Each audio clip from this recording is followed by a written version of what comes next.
The wind cut straight through my jacket as I leaned against the ferry rail, staring at the water like I belonged there, like I was just another tourist killing time. Cameras clicked behind me. Someone laughed. A gull cried overhead. No one noticed my hands shaking.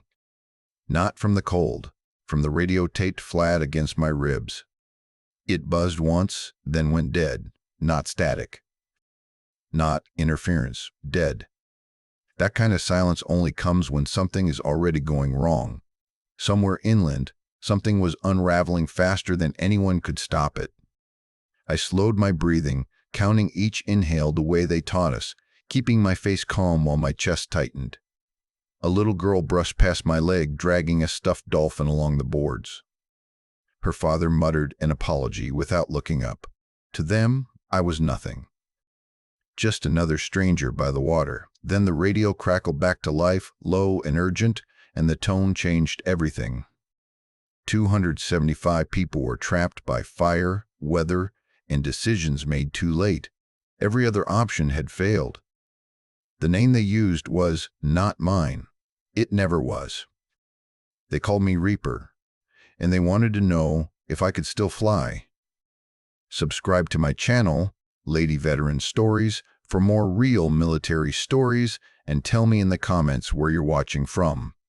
Back then, I was Captain Rachel Monroe of the United States Air Force, though titles felt lighter than they should have in the year 2014. I was stationed at a small, forgettable base outside a town called Pine Hollow, Colorado.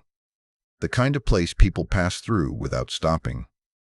One diner, one gas station, a stretch of road that disappeared into trees and never made the news. Our hangar sat just beyond the tree line, sun-faded and dented, always smelling of jet fuel, burnt coffee, and damp canvas.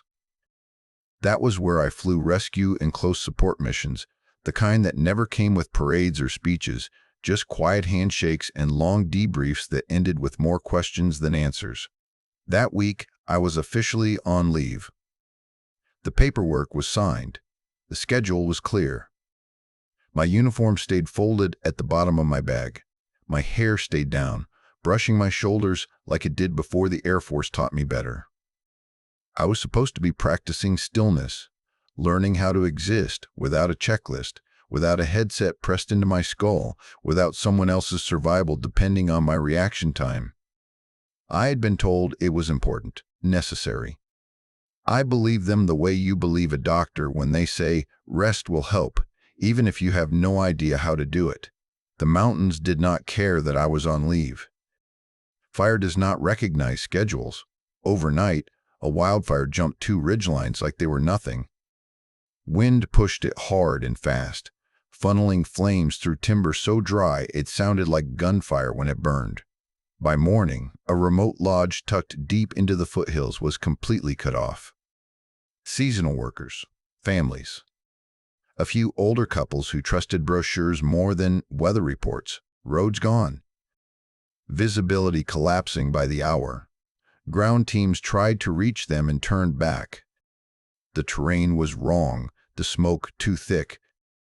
Helicopters lifted, hovered, then set back down as the wind slapped them sideways like toys. At first, it was just another situation update scrolling across a phone I pretended not to care about. I was standing on that ferry dock when the first quiet message came through. Not official. Not urgent yet, just enough to make my stomach tighten. By the time the radio reached my hands, the tone had changed. Someone had run out of names on a list and landed on mine. Someone else remembered the call sign that followed me through too many after-action reports. Reaper. They said it carefully, like saying it louder might make things worse. No one around me knew who I was. No one needed to. I did not step away. I did not explain. I stood there listening while tourists took pictures and complained about the wind. The numbers came through clean and heavy. 275 people. Trapped. Boxed in by fire lines that moved faster than predictions. Weather models already outdated. Fuel margins shrinking by the minute. The person on the other end did not ask me how I felt. They asked if I was nearby, if I was current, if I could still fly the approach through that airspace. I said nothing at first. I let the radio breathe between us. Because knowing an area and surviving it are not the same thing. Because I knew those mountains in daylight and calm, not choked with smoke and shifting wind. Because I also knew that everyone else who could say yes already had said no. My last flight like that had ended with my hands locked around the controls long after the engine shut down, my body refusing to let go of the moment. Leave was supposed to help with that. Distance was supposed to dull the edge. The weather briefing came through broken and blunt, visibility collapsing. Wind shear unpredictable, no clear landing zone, no guarantee of extraction. I pictured the airspace in my head anyway. Every ridge, every dip, every narrow corridor where the air dropped without warning. I had flown it in worse conditions before, or at least I told myself I had. The truth was simpler and harder. I knew it better than anyone still available. That knowledge sat in my chest like weight, not pride. When I finally answered, my voice sounded steadier than I felt. I confirmed my status, confirmed my location, confirmed that I understood what they were asking without making them say it.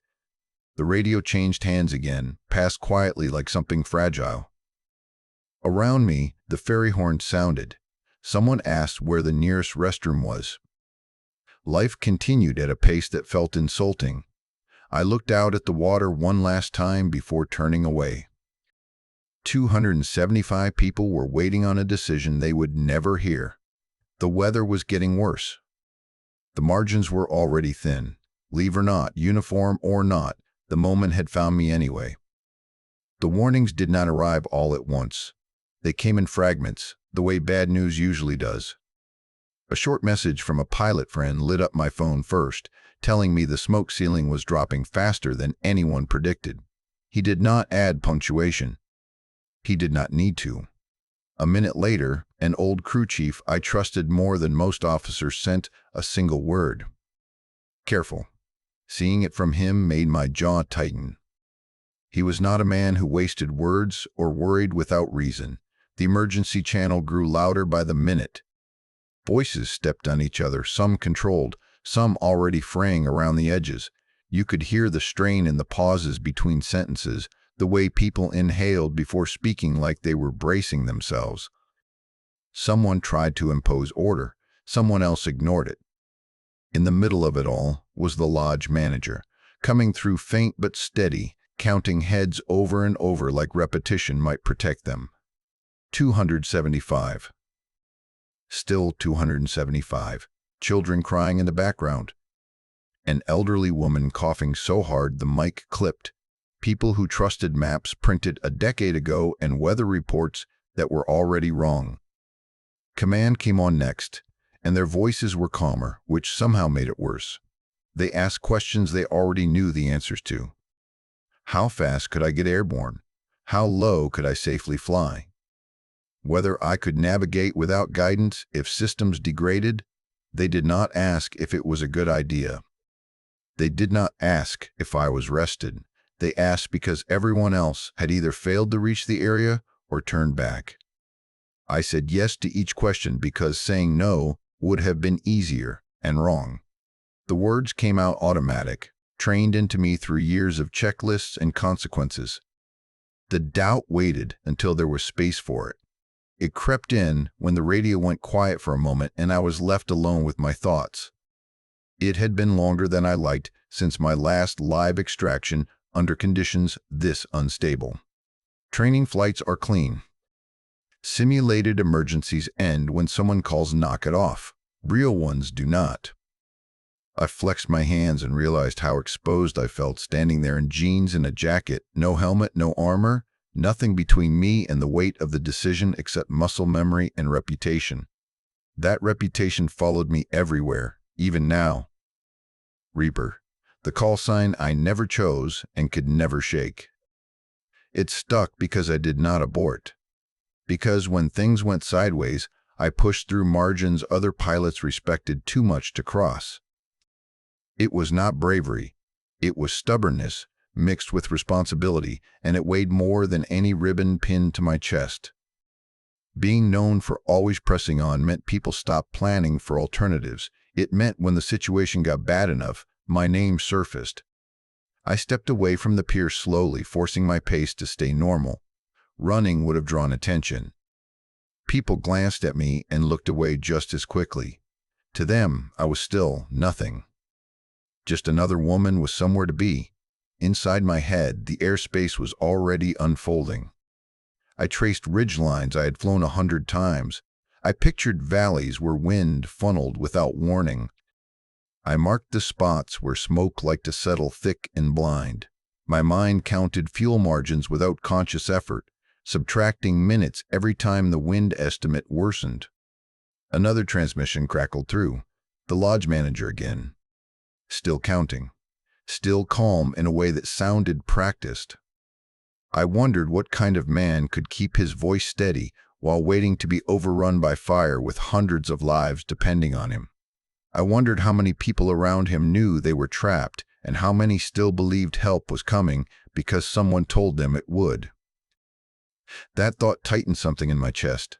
I reached the edge of the parking lot and stopped for half a second, looking back toward the water. The ferry horn sounded low and distant. A family laughed nearby. The world felt split cleanly in two, one side unaware, the other already burning. I keyed the radio and confirmed my movement toward the airstrip. The response was immediate, clipped, relieved in a way no one bothered to hide. That reaction settled it more than any order could have. As I walked, the last of the hesitation burned off, replaced by focus. I reviewed contingencies that were more hope than plan. What I would do if visibility dropped to nothing, how long I could hold before fuel became a threat instead of a calculation, where I might set down if the engines lost power and the ground rushed up to meet me. None of the answers were good. That did not mean they did not exist. By the time I reached the truck waiting for me, the sky inland had darkened, the smoke plumes spreading wider and lower. The radio came alive again, urgent now, layered with static and strain. 275 lives were still counting on a decision already made. I climbed in, shut the door, and let the noise fade as the engine turned over. There was no turning back now. The escalation did not announce itself. It never does. It arrived quietly, wrapped in ordinary movements that felt almost harmless at the time. A borrowed truck rattling down a service road toward the airstrip. Gravel popping under the tires. The smell of smoke faint but present, like something burning far away that you pretend not to notice. At the hangar, a mechanic looked up when I stepped inside. He recognized me immediately. His eyes lingered for half a second. Then he nodded and went back to work. No questions. No comments. Men like him understand that when explanations are missing, time usually is too. The aircraft waiting on the tarmac was not scheduled to fly that day. It sat slightly apart from the others, paint dulled by sun and use, looking older than it really was. I walked around it slowly, hand brushing the fuselage the way you touch something familiar before asking it for more than it owes you. Everything checked out on paper. Fuel was good, systems green. The kind of readiness that can either save you or give you false confidence. I climbed into the cockpit and closed the canopy, the world narrowing down to switches, dials, and breath. From the runway, the smoke plume was impossible to ignore. It rose in a thick brown wall that swallowed the horizon and pressed low against the mountains like it meant to stay. Control came on the line again, their voices tight now, warnings stacked on warnings. Wind shear reported along the approach corridor. Visibility dropping to near zero in pockets. Fire behavior unpredictable. I acknowledged each update calmly, my voice even, professional. Inside my head, I shut off the part that wanted to catalog everything that could go wrong. There was no room for that now. As I rolled forward and lifted off, turbulence hit almost immediately. Not the gentle kind that rocks you into awareness, but sharp, sudden jolts, that snapped my teeth together and rattled the canopy. The aircraft shuddered, as if protesting the direction I was taking it. I tightened my grip and corrected by feel, trusting instincts built over years instead of numbers that lag behind reality. The climb felt steeper than it should have, the air thicker, heavier, already tainted by smoke. With every 1,000 feet gained, the outside world lost definition. Blue sky faded to gray, then to a dirty rust color that seeped into everything. Sunlight filtered through the smoke in a way that made shadows look wrong, stretched and distorted. I thought about the people on the ground, straining to hear an engine through the roar of fire and wind, waiting for a sound that might never come. I thought about the pilots who had tried before me and turned back, not out of fear but judgment. Good judgment, the kind that keeps you alive. Inside the cockpit, things stayed simple. Systems. Airspeed, altitude, engine temperature, my breathing. Inhale through the nose, slow exhale. Again. Training took over, steady and reliable, the way it always does when panic threatens to creep in. Outside, the world continued to close in. Smoke thickened. Turbulence worsened. The aircraft felt smaller, more fragile, like a thing that could be crushed if the air decided to change its mind. Control checked in again, asking for confirmation, offering updated routes that vanished almost as soon as they were spoken. I responded when necessary, otherwise conserving attention. Talking too much steals focus. Every mile forward felt heavier than the last, like I was pushing against something invisible that wanted me to stop. I realized then that this was the line, the one you feel but cannot see. The point where turning back becomes harder than pressing on, not because of pride, but because of what turning back would mean. The smoke swallowed everything below me. Landmarks I relied on disappeared, ridges blurred together. Valleys flattened into nothing. I flew by memory and instinct, trusting that the terrain was where it had always been. My hands adjusted without conscious thought, making small corrections that felt right even when instruments lagged. The aircraft bucked again, a sudden drop that pulled my stomach into my throat before stabilizing. I forced myself not to overcorrect. Panic lives in sharp movements. I thought briefly about consequences, about reports that would be written no matter how this ended. I thought about how easily words like bravery and recklessness get confused after the fact. Then I let those thoughts go. They belonged to later, to a version of me that might never exist if I lost focus now. The rust-colored world outside pressed closer, thick and endless. Every mile forward felt like crossing deeper into something I could not undo. There would be no clean exit, no reset if conditions deteriorated further. I was committed in a way that had nothing to do with orders and everything to do with the simple fact that people were waiting. Somewhere ahead, 275 lives were listening for a sound through smoke and fear. I adjusted course slightly, leaned into the turbulence, and kept going. I made the decision without saying it out loud, even to myself. There would be no full landing. The terrain would not allow it. Too uneven. Too tight. The smoke was already thick enough to turn depth into a guess instead of a fact. A landing would pin me in place, steal options I did not have to spare, so I chose the only path that left any room to survive. I would drop low. I would slow as much as I dared. I would hold position longer than doctrine ever allowed and trust the people on the ground to do exactly what they were told. When I keyed the ground radio, it went silent. 10 seconds passed, then 10 more. In the cockpit, that kind of silence stretches. It fills your ears and pushes against your chest. I could feel my pulse in my throat. I counted the seconds without meaning to, already rehearsing what I would do if the signal never came back. Then a voice broke through, rough and steady, clipped by interference but unmistakably human. He said they could hear me. Nothing else. Just that. It was enough. I adjusted the approach immediately, angling left to avoid a ridge that rose sharper than the map suggested. The aircraft dipped and shuddered as hot air rolled off the fire below, lifting one wing and then the other like a warning. I countered gently, refusing to fight it too hard. Fighting the air is how you lose. As I cleared the ridge, the lodge came into view for the first time. Barely, just the roofline, dark against a sea of smoke, flames chewing at the trees on both sides like something alive and impatient. The sound of the engines carried farther than I expected. Even through the smoke, I could see movement below. Figures breaking from cover. People running toward the noise with no sense of formation, no sense of order, just urgency. The sound meant hope. Hope can be dangerous, but it was all they had. I brought the aircraft down another few feet, watching the altimeter slide into numbers that made my jaw tighten. My hands began to cramp around the controls, fingers locking from tension I could not afford to release. Fuel warnings blinked on the panel, steady and unforgiving. I acknowledged them without looking away. I already knew the math. Every second I held here was a second I could not get back. Every correction burned fuel I would need later. This was the commitment point. I felt it settle in my chest like a weight. If the engines coughed now, there would be no recovery.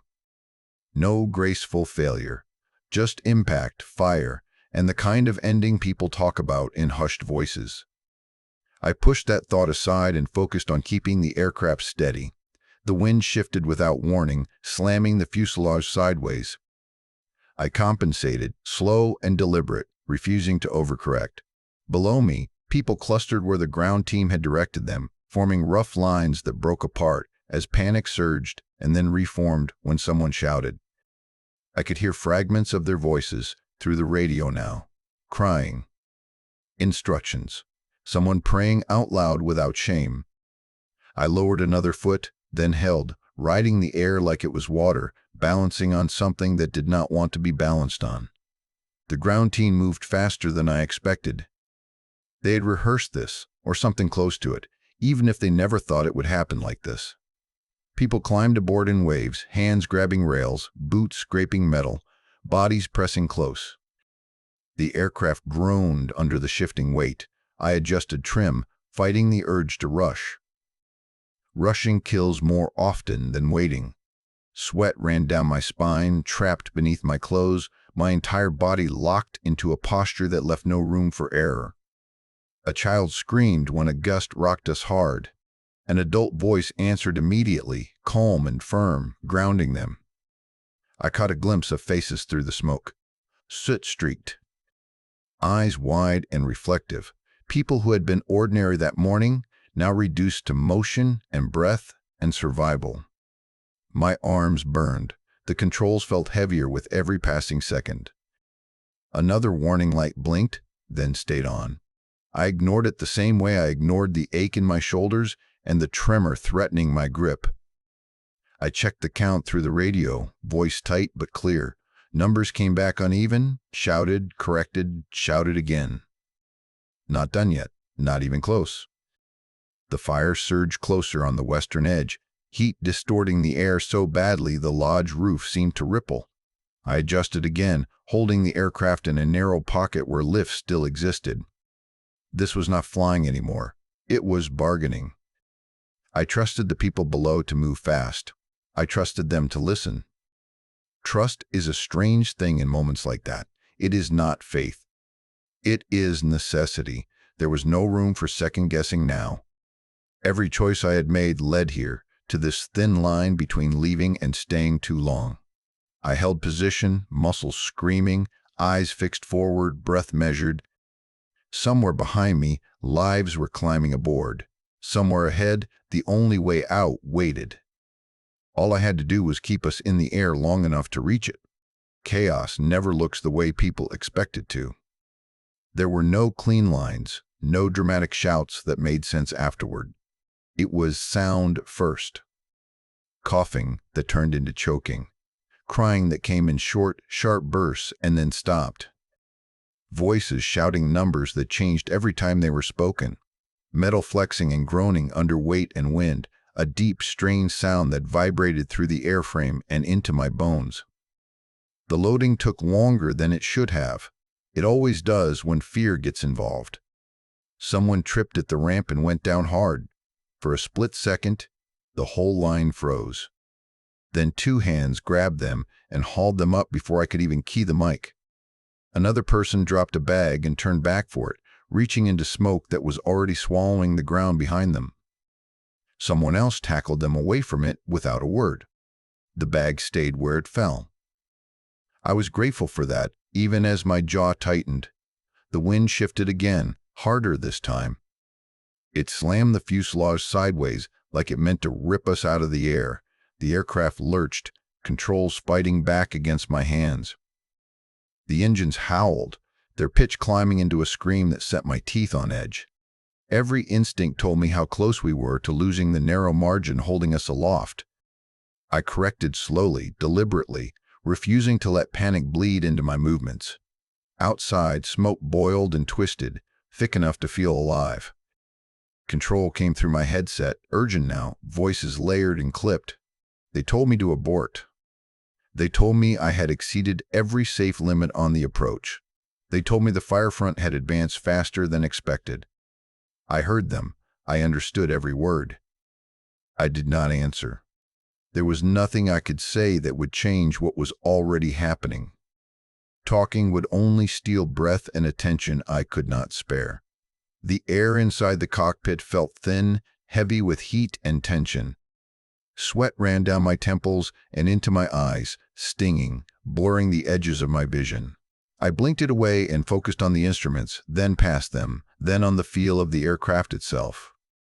I counted my breaths without realizing it. In through the nose, out through the mouth. Slow, controlled. Panic feeds on shallow air. I would not give it that. Every second burned fuel I did not have. The numbers rolled in my head, whether I wanted them to or not. I knew exactly how much margin was left, how little time I could afford to hold position before the situation became irreversible. Below me, the fire crept closer, flames climbing uphill with a sound like rushing water mixed with tearing fabric. The heat distorted the air so badly the ground seemed to ripple and fold in on itself. People were still coming aboard. The weight shift was constant, unpredictable, forcing me to adjust trim again and again. My arms trembled from the strain. My shoulders burned. The controls felt like they were pushing back harder with every correction, as if the aircraft itself was asking how much longer I intended to demand this from it. I did not have an answer. A child started screaming somewhere behind me, a high, terrified sound that cut through everything else. An adult voice answered immediately, low and firm, telling them to breathe, to hold on, to listen. That voice grounded me more than any instrument. People were doing what they needed to do.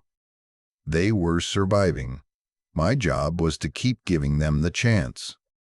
The radio crackled again with overlapping reports. Counts were off. Someone had moved out of sequence. Someone else was missing. The words hit hard even as I tried to filter them. Missing meant time.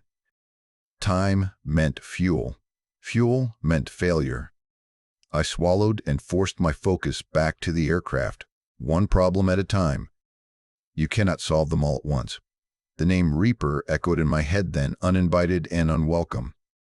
Not as pride, not as bravado. As a reminder, timing fails. Margins collapse.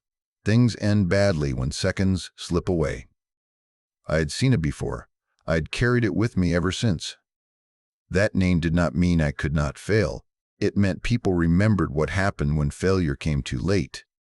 The fire surged again, closer now, its roar loud enough to bleed through the insulation. Heat warnings flickered and steadied. The ground team shouted for order, their voices hoarse but determined. I held the aircraft in place through sheer will and muscle memory, every nerve alive, every sense narrowed to what mattered.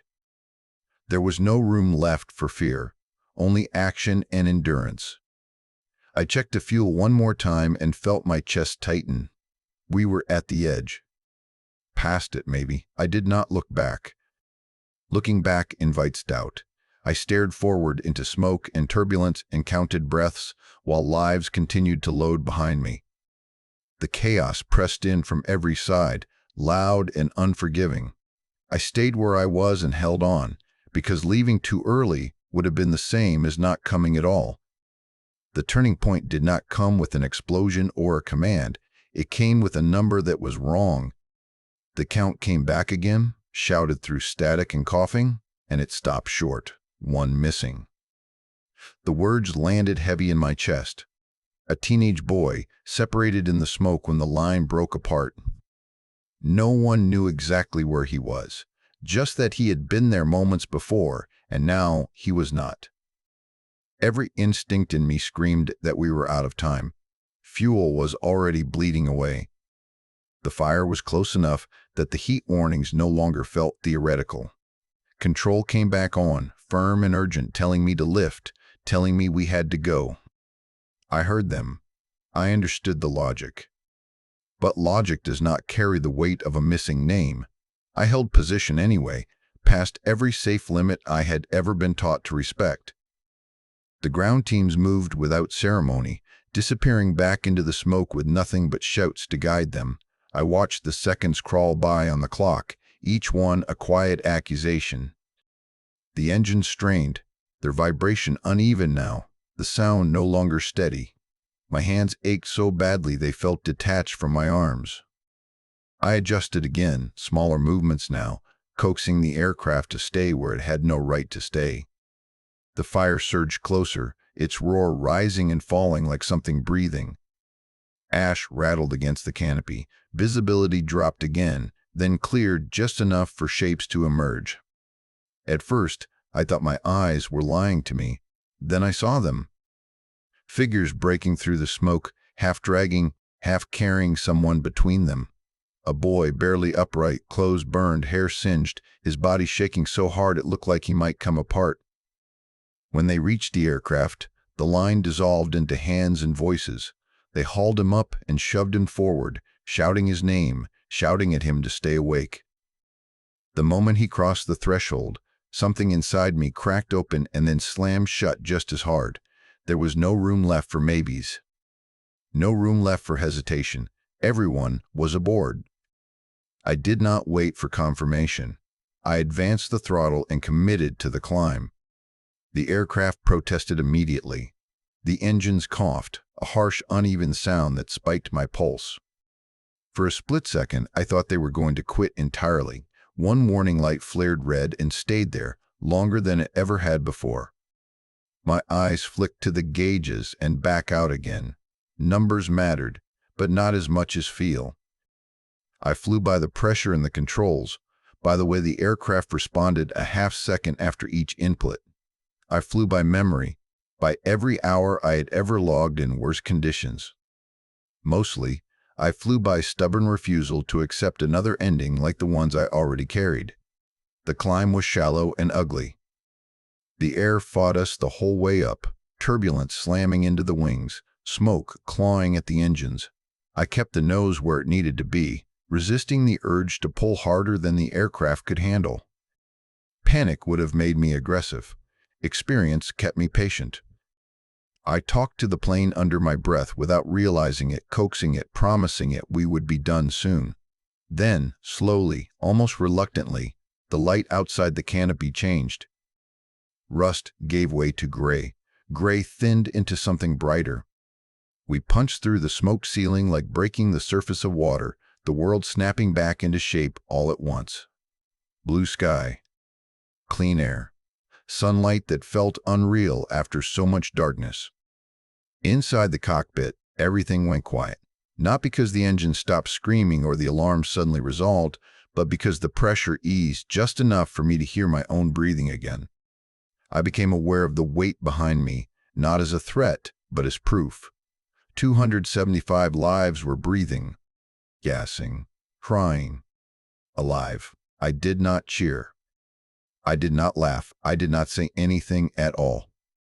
My hand stayed steady on the controls as I leveled out and set a course away from the fire. There would be time later for numbers, for reports, for words. In that moment, The only thing that mattered was keeping the aircraft flying. So I did. The aftermath did not arrive all at once. It came in pieces that never quite lined up into a single memory. I remember noise first, a dull roar that I later realized was applause, though it barely registered at the time. I remember hands grabbing my shoulders as I climbed down from the aircraft, steadying me because my legs had decided they were finished. Someone said my name, someone else said the call sign. I did not answer either one. A medic appeared in front of me, close enough that I could see soot smudged across his cheek. He pressed a bottle of water into my hands and told me to drink. I tried and spilled most of it down my front because my fingers would not stop shaking. He did not comment. He just waited until I managed to swallow and nodded like that was victory enough. Everything after that blurred. Faces moved past me. Radios chirped and went silent. People hugged each other hard enough to knock the air out of their lungs. I stood there longer than I should have, helmet still in my hands, staring at nothing while my body caught up to where my mind had already been for hours. Eventually, someone guided me away from the crowd and sat me on the edge of the tarmac. That was when I finally looked back at the aircraft. It sat there quietly now, paint streaked with soot, metal still ticking as it cooled. It looked smaller than it had in the air, less defiant. I stared at it like it was a living thing, something that had both betrayed me and saved me in the same breath. It had pushed back at every command, complained at every demand, and still done exactly what I asked when it mattered. I felt a strange rush of gratitude and anger that made no sense together. Reports followed. They always do. Clipboards appeared. Timelines were reconstructed. Lines were drawn through moments that had felt anything but straight. People asked me to repeat things I did not remember saying, to confirm numbers I still heard echoing in my head. I answered when I could. When I could not, no one pushed. They could see it on my face, the kind of exhaustion that goes deeper than muscle. My leave was officially canceled before the sun went down. Paperwork moved fast when it needed to. Unofficially, no one said a word about it. No apologies. No explanations. Just a quiet understanding that the version of rest I had been promised would have to wait. Again. That night, the lodge burned to ash. I watched the footage later, the flames consuming what little was left. Walls collapsed. Roof caved in. The place that had held 275 lives that morning disappeared completely. The people did not. That distinction mattered more to me than anything else written in the reports. Back in my quarters, everything felt too still. The walls were too close. The silence pressed in without the roar of engines to fill it. I sat on the edge of the bed and stared at my civilian jacket draped over a chair. It smelled faintly of smoke and water and something metallic I could not place. I picked it up and folded it carefully, smoothing out the creases like it was a uniform that deserved respect. I placed it in the bottom of my bag and closed the zipper slowly. It felt final in a way I did not have words for. I knew I would wear it again someday, but not the same way. Something had shifted, settled into a shape that would not undo itself. I lay back and closed my eyes, listening to my own breathing, the echo of engines still humming somewhere deep in my chest. 275 people were alive. The fire had taken everything else. That was enough to let me sleep, even if the rest would never be the same. People still ask me what it felt like to save that many lives, and I never have a clean answer for them. It did not feel loud. It did not feel triumphant. It felt heavy. It felt quiet. It felt like responsibility settling into a place where fear used to live. I was never a hero moving through a crowd, soaking in gratitude.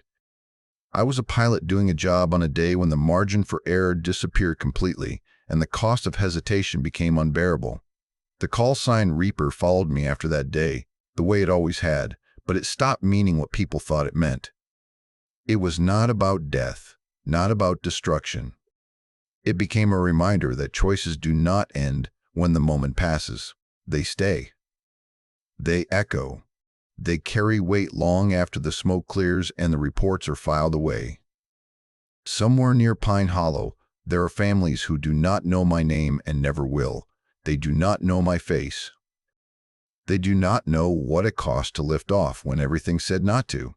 And that is exactly how it should be. Their lives moved forward. Mine carried the memory instead. I still remember the sound of their breathing behind me as we climbed out of that fire. Steady, fragile, alive.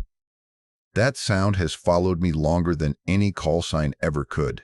When things get quiet now, when the world slows down enough to let memory speak, that is what I hear. And it is enough. Subscribe to my channel, Lady Veteran Stories, for more real military stories, and tell me in the comments where you're watching from.